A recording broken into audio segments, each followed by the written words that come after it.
Hello friends, welcome to my channel. आज हम एक बहुत ही इंटरेस्टिंग सी स्टोरी पढ़ेंगे जो कि इंग्लिश में है और उसका हिंदी अनुवाद देखेंगे। फ्रेंड्स, आपसे रिक्वेस्ट है कि स्टोरी में जो भी टफ वर्ड्स आए उनको आप नोट कर लीजिएगा, वो बहुत ही इम्पॉर्टेंट होंगे आपके लिए। और फ्रेंड्स, आज हम जो स्टोरी पढ़ेंगे उसका हर वर्ड्स का करेक्ट प्रोनाउंसिएशन देखेंगे और ग्रामेटिकल पॉइंट ऑफ व्यू से, पार्ट्स ऑफ स्पीच के पॉइंट ऑफ व्यू से, noun, pronoun, adjective, adverb, articles वगैरह जहाँ ज़रूरी होगा देखते हुए चलेंगे। फ्रेंड्स, देखिए स्टोरी का टाइटल पहले क्या है। तो टाइटल है द रिस्पॉन्सिबल किंग। रिस्पॉन्सिबल मतलब होता है जिम्मेदार, ठीक है। The responsible king. स्टोरी पढ़ना शुरू करते हैं फ्रेंड्स।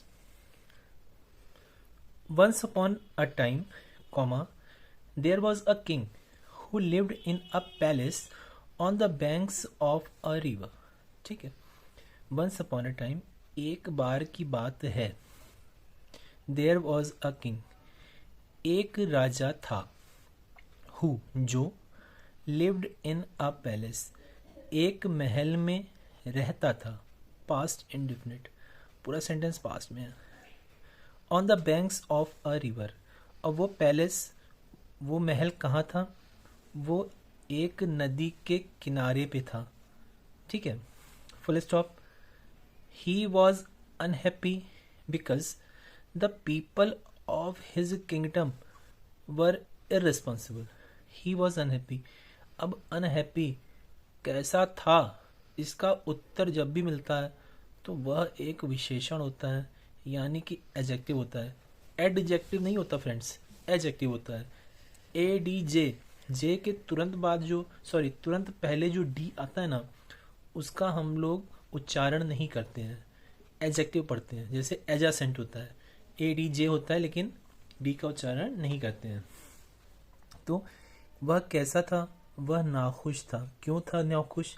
क्योंकि because the people of his kingdom, जो उसके राज्य के लोग थे, वर इररिस्पॉन्सिबल।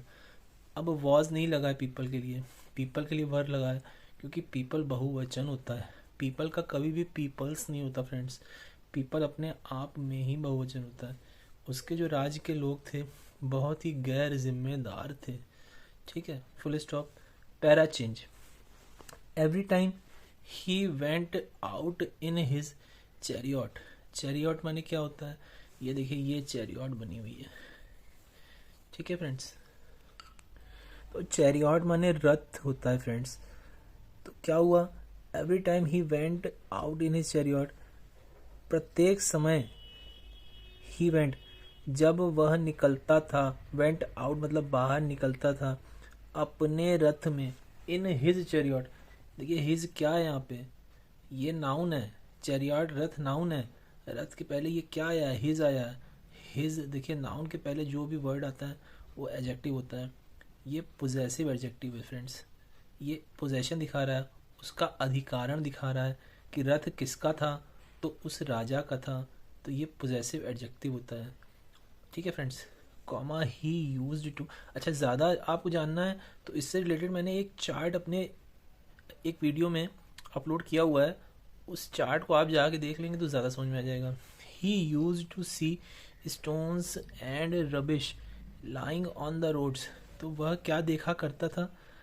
क्या देखा? ही यूज टू सी मतलब देखने की उसकी आदत पड़ चुकी थी। वह हमेशा ही जब भी बाहर निकलता तो देखा करता था। ईंटें पत्थर देखा करता था, स्टोन्स, एंड रबिश, रबिश मतलब गंदगी। ठीक है फ्रेंड्स, गंदगी। लाइंग ऑन द रोड्स, जो कि सड़कों पर, लाइंग मतलब पड़ी रहती थी।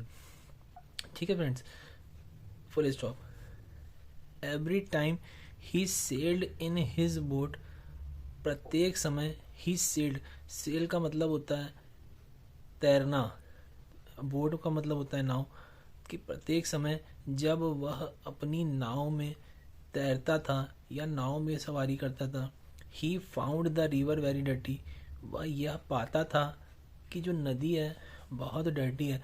तो नदी की विशेषता क्या है? डर्टी है नदी। तो डर्टी क्या हुआ? एडजेक्टिव हुआ। रिवर का विशेषण हुआ। अब बहुत गंदी है तो वेरी यहाँ पे एडवर्ब हो गया। Adverb is a word, which modify or qualify the meaning of an adjective.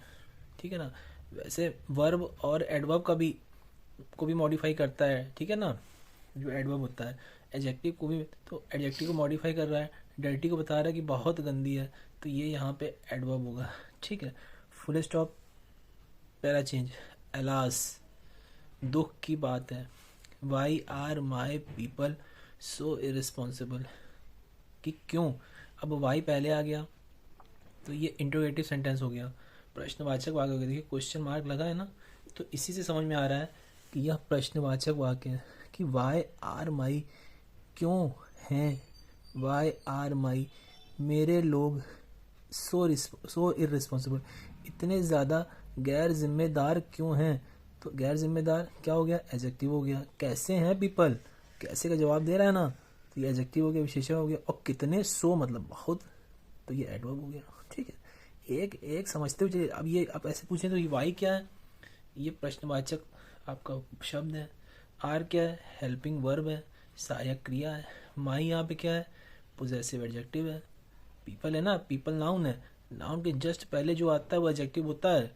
ठीक है ना, यहाँ तक कि आर्टिकल ए एन द, ये भी एक एडजेक्टिव होता है जब वह किसी नाउन के पहले आ जाता है। ठीक है, क्वेश्चन मार्क, ही मोन्ड, वो कराया।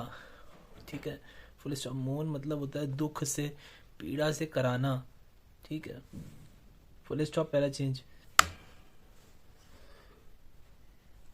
Full stop, para change, why do they not keep the roads clean, why do they, क्यों नहीं वे रखते, नहीं रखते की मतलब रखते सड़कों को साफ, question mark, comma, he thought for a while and said, उसने थोड़ी देर के लिए सोचा, फॉर अ वाइल मतलब होता है थोड़ी देर के लिए, और सेकंड फॉर्म है थिंक, थॉट, थॉट, तो ये पास्ट का सेंटेंस हुआ ना, पास्ट इंडिफिनिट का, एंड सेड, और बोला, से का second form said, I must teach them a lesson, must का मतलब होता है अवश्य ही, मुझे अवश्य ही, टीच देम अ लेसन, उनको एक, लेसन मतलब पाठ, पढ़ाना चाहिए, मुझे अवश्य उनको एक पाठ पढ़ाना चाहिए, एक सीख देनी चाहिए।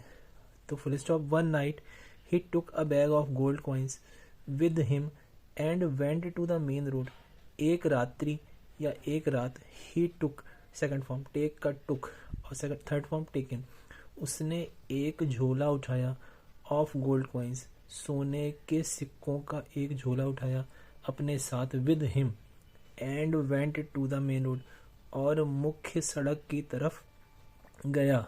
ठीक है, फुल स्टॉप, वन, हिज वजीर वॉज ऑल्सो विद हिम, उसका वजीर भी उसके साथ था। ठीक है ना, full stop, he saw a pit in the middle of the road, उसने क्या दिखा, सी सॉ सीन, उसने एक पिट मतलब गड्ढा देखा, इन the middle of the road, सड़क के बीचों बीच। ठीक, full stop, he put the gold coins in it, उसने सोने के सिक्कों को उसमें डाल दिया। अब यहाँ से आप सोचेंगे कि ये सेकंड फॉर्म है क्या, हाँ सेकंड फॉर्म है, पुट की सेकंड फॉर्म और थर्ड फॉर्म पुट ही होती है, put put put, full stop, then the king and the wazir covered the pit with a big stone, फिर देन मतलब फिर, राजा ने और उसके वजीर ने, कवर्ड मतलब घेर दिया या ढक दिया, किसको, गड्ढे को, विद अ बिग स्टोन, एक बड़े पत्थर से, full stop, para change, next day, comma, अगले दिन, the man came along the road in his cart with which was full of coal, a man, एक आदमी, came along the road, road की तरफ आया, रोड पर आया, इन हिज कार्ट,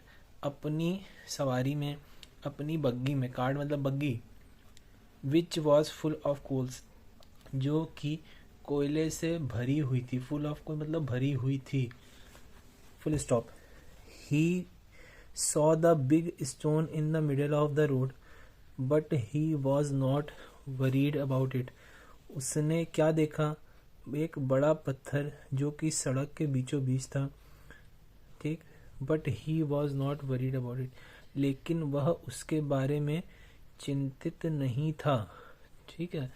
अबाउट इट मतलब उसके बारे में चिंतित या इसके बारे में चिंतित नहीं था, full stop.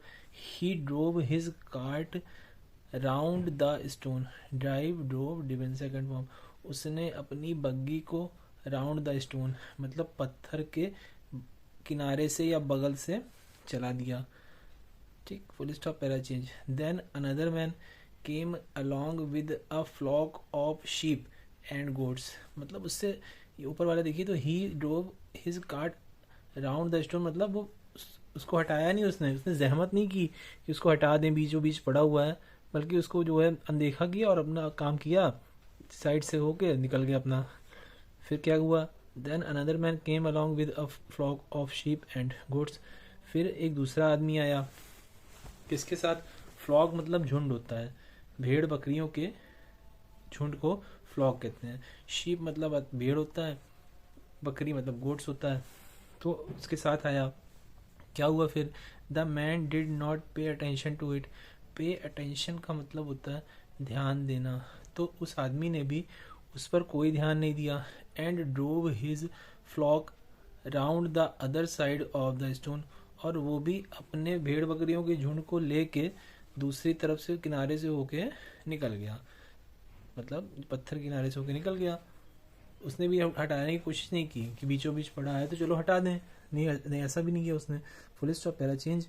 Many other people also passed along the same road, और भी दूसरे लोग वहां से होकर गुजरे, उस सड़क से होकर गुजरे, full stop, but all of them were so irresponsible that they did not bother, देखिए बॉदर आया, बॉदर का मतलब होता है जहमत उठाना, कोशिश करना, but all of them were so irresponsible that they did not bother to remove the stone, बहुत से लोग गुजरे लेकिन ऑल ऑफ देम वे सभी, वर सो इरिस्पॉन्सिबल वो इतने ज्यादा गैर जिम्मेदार थे कि दे डिड नॉट बॉदर कि उन्होंने उस पत्थर को रिमूव मतलब हटाने की जहमत नहीं की, फुल स्टॉप। फाइनली अंततः comma the king called all the people of his kingdom and said, अंततः राजा ने कॉल्ड ऑल द पीपल सभी लोगों को अपने राज्य के, हिज किंगडम अपने राज्य के सभी लोगों को बुलाया और कहा या बोला, कम आओ, let's remove the stone from the road, कि चलो हटाते हैं, रिमूव द हटाते हैं पत्थर को, the stone from the road सड़क से, चलो सड़क से पत्थर को हटाते हैं, full stop. People were stunned to see, stunned to मतलब स्टन्ड का मतलब होता है बहुत चक्के रह गए, ठीक है, हैरान रह गए, तो पीपल वर स्टन्ड, तो ये स्टन्ड क्या है, ये एडजेक्टिव है, ठीक है। पीपल वर स्टन्ड, लोग बहुत चक्के रह गए, कैसे रह गए, तो कैसे का उत्तर मिल रहा है ना, तो वो विशेषण हुआ। To see the gold coins, सोने के सिक्कों को देख के वह भौचक्के रह गए, इन द पिट, गड्ढे में पड़े हुए सोने के सिक्कों को देख के भौचक्के रह गए, when they rolled the stone away, जब उन्होंने पत्थर को, रोल्ड अवे का मतलब होता है लुढ़का के हटाया, रोल्ड द स्टोन अवे, लुढ़का के जब हटाया उसको, तो वह सब के सब हैरान रह गए गड्ढे में पड़े हुए सोने के सिक्कों को देख के, full stop, para change. Look there were gold coins under the stone but no one bother to remove the stone, देखो वहां पर सोने के सिक्के हैं, अंडर द स्टोन पत्थर के नीचे, बट लेकिन नो वन बॉदर किसी ने भी जहमत नहीं उठाई, कोशिश नहीं की, टू रिमूव द स्टोन कि पत्थर को हटा दे, full stop. So no one deserves these gold coins, तो कोई भी डिजर्व मतलब होता है उसके लायक नहीं है, तो कोई भी उन सोने के सिक्कों के लायक नहीं है, full stop. Had you been responsible and removed the stones, had you been अगर आप होते, रिस्पॉन्सिबल जिम्मेदार, एंड रिमूव्ड द स्टोन और पत्थर को हटा दिए होते, comma the gold coins would have been yours, तो सोने के सिक्के आपके हो सकते थे, ठीक है ना। ये सेंटेंस बहुत अच्छा है, देख लीजिएगा friends. Comma the king said to his people, राजा ने अपने लोगों से कहा, full stop. The king ordered his wazir, king ने, राजा ने अपने वजीर को आदेश किया, take the gold coins to my palace, सोने के सिक्कों को मेरे महल ले जाओ, टेक मतलब ले जाओ, full stop. After hearing this, यह सुनकर, आफ्टर हियरिंग दिस मतलब यह सुनकर, द पीपल फेल्ट अशेम्ड, लोगों को शर्म आ गई, वह बहुत ही ज़्यादा अपमानित उन्होंने महसूस किया। एंड सॉरी, शर्म आ गई और अपमानित भी महसूस किया। सॉरी मतलब उनको क्षमाशील महसूस हुआ, क्षमा उनको महसूस मतलब अच्छा नहीं लगा। टू मतलब अशेम्ड भी महसूस किया और सॉरी भी महसूस, टू मतलब भी। And promise to be responsible citizens, और promise to be responsible citizen मतलब उनसे जो है प्रॉमिस किया और वादा किया कि वह बनेंगे, कैसे नागरिक बनेंगे, सिटीजन्स कैसे बनेंगे, रिस्पॉन्सिबल, जिम्मेदार नागरिक बनेंगे, फुल स्टॉप। तो फ्रेंड्स, स्टोरी थोड़ी सी मॉरल थी, सीख देने वाली थी। तो स्टोरी अगर आपको अच्छी लगी हो, वीडियो अच्छी लगी हो फ्रेंड्स, तो प्लीज़ चैनल को लाइक शेयर और सब्सक्राइब करें और बेल आइकन को भी दबा दें फ्रेंड्स। और नई वीडियोस के लिए तैयार रहें फ्रेंड्स। Thank you.